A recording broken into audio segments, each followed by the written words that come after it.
കൃപാസനത്തിൽ നിന്ന് വന്നപ്പോൾ എനിക്ക് ഉടമ്പടി വസ്തുവായ ഉപ്പ് എനിക്ക് ഒരു വ്യക്തി കൊണ്ടുവന്ന് തന്നായിരുന്നു. അപ്പോൾ ഞാനത് ഫയലിൽ അത് ഉടമ്പടി ഒപ്പിട്ടിട്ടാണ് ഇൻ്റർവ്യൂ അറ്റൻഡ് ചെയ്തത് എൻ്റെ റെസ്യൂമിലൊക്കെ.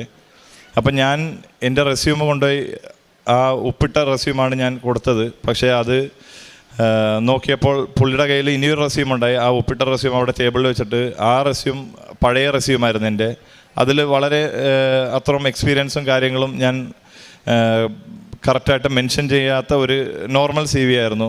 പക്ഷേ പുള്ളി ചോദിച്ച 2 ചോദ്യങ്ങളാണ്: എപ്പോൾ ജോയിൻ ചെയ്യും, എത്ര ശമ്പളം വേണമെന്ന്. ശമ്പളം ഓൾറെഡി HR പറഞ്ഞുകൊണ്ട് ഞാൻ അത് തന്നെ പറഞ്ഞു. അത് പുള്ളി സമ്മതിക്കുകയും ചെയ്തു. അങ്ങനെ പെട്ടെന്നായിരുന്നു എനിക്ക് എല്ലാം സംഭവിച്ചത്.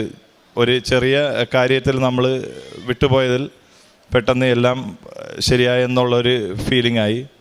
പിന്നെ ഈ 10 മാസത്തിൽ ഞാൻ അവിടെ